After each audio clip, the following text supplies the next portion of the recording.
guys, welcome back to the cookie jar. Today we're doing the 27th recipe from the book, the 4th bread recipe. They are called the Cranberry Muffins.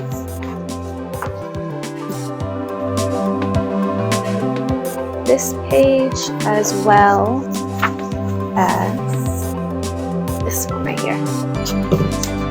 So it is kind of a lot for the ingredients, because you have a crumb topping and the muffins themselves. The first thing is you're going to preheat your oven 375. It says these are from Becky Summers. They're perfect to serve for a Thanksgiving dinner. It says 3/4 cup melted butter, 1.5 sticks.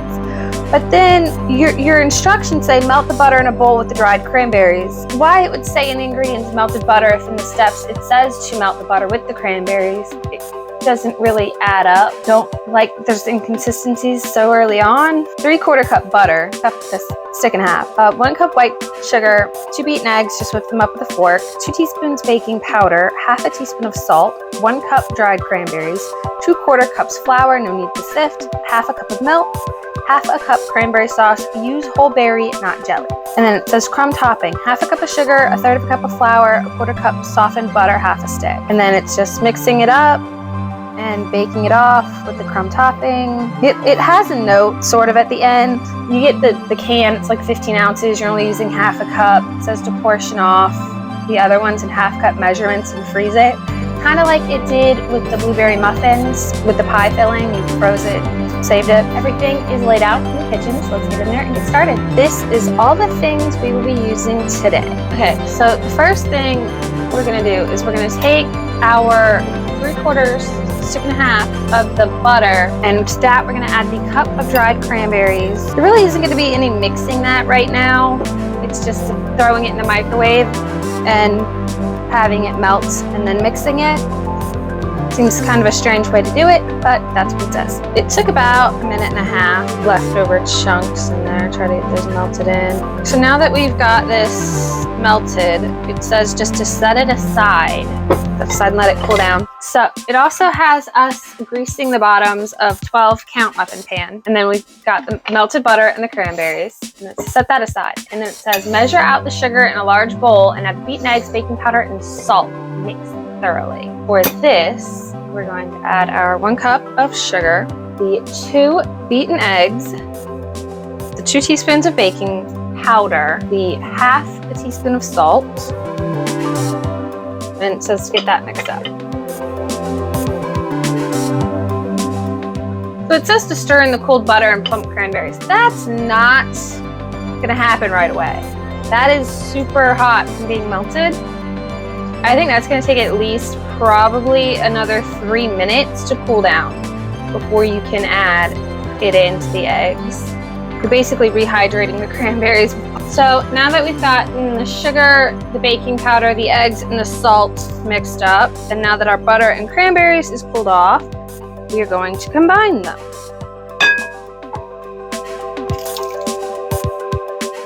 The butter and the cranberries took a really long time to cool off. I would say at least 5 minutes. So I would start those earlier. Like at least 10-15 minutes before you start mixing. Now it wants us to add half the flour with half the milk. So just gonna eyeball it.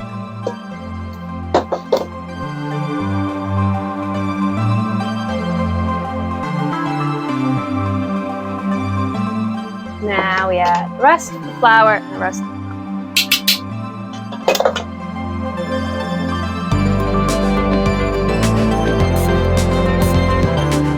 Once that's mixed in, we add the half a cup of cranberry sauce. And I'm not really sure what the difference between whole berry and jellied. I mean, obviously, the jellied probably didn't have whole berries. It's the one that comes out in the shape of a can that people make fun of. Other than the whole berry, I don't really know what the difference would be.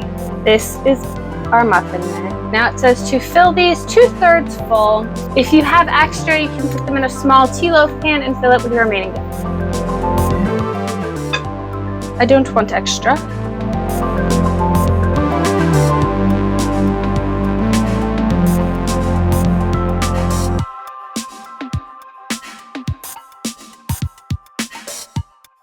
now that we have our muffins distributed,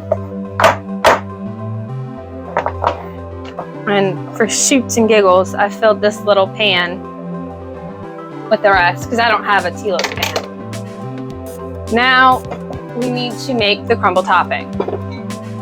For that, we're gonna mix our, I believe it's a half a cup of sugar with the 1/3 of a cup of flour. It says you can also do this in a food processor. And then we're going to take the butter and kind of mix it in.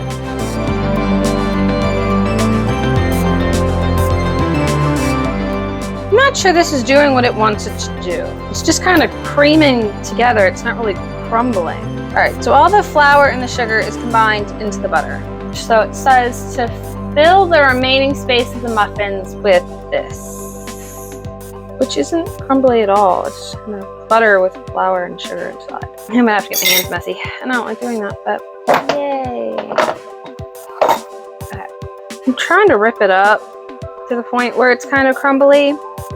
Because like I said, this is almost like moldable butter. It's not, I don't know if there's not enough flour, if there's not enough sugar. Maybe the butter was too warm. I'm not sure. I guess I'll just go through and get the tops covered. And once I have all of them, I'll go through and fill any big gaps. But I want to make sure there's some on everybody before I go back and fill them in. I am fairly sure I'm going to put this under a cookie sheet because I have a feeling this butter is going to melt and then it's just going to kind of drizzle all over the place in my oven, which I don't want. Here is what we are left with. They're going to go in the 375 oven for 25 to 30 minutes. Okay, so these are what they look like when they come out of the oven. It does say to let them sit in the pan for 30 minutes before tipping them out. And yes, they look a mess. These are the ones I put in the little side piece with the extra they said to put in a tea pan. They did come out pretty cute. The bottoms look bad, but these I only baked for about 10 minutes. This is what they look like after I finally managed to chisel them out of the cupcake containers. I am going to go on a quick rant here for a minute. The crumble topping, completely unnecessary. By the time you get it chiseled out of the muffin tin, most of it's fallen off, crumbled, a mess. Totally unnecessary. Probably didn't even add anything but sweetness. I guarantee these would be better without it. I probably spent more time getting those muffins out of the tins than any other stage.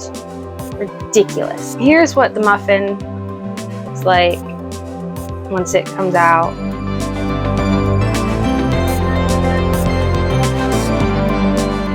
Yeah, that stuff on top almost makes it too sweet. I would like this so much better without it. So much better. Now, the ones I stuck in the little cookie molds, so much better without it on top. So much better. They're cleaner, they're less messy, they look cute. They're not very cranberry. Unless you get an actual bite of the cranberry and you bite into it, they're not very cranberry. They're okay. Would I make them for a holiday? No. Even with the cranberry sauce in it, they still just don't taste overly cranberry. Honestly, I don't even taste the cranberry sauce. I mean, they're an okay muffin. If they're there, I would eat them. But I don't think anybody's gonna go, oh my gosh, where are those cranberry muffins? I'm mostly annoyed with that topping. I can't let that go. It was unnecessary, it was messy, and it was pain. I can't get over that person. But yeah, if I were ever to make these again, it would definitely be without that topping. Totally worthless. But next week we are doing Gina's strawberry bread, I believe. Is the next one. So if you're interested in seeing how that turns out, join us next week. I hope you guys have a lovely week coming up. Bye.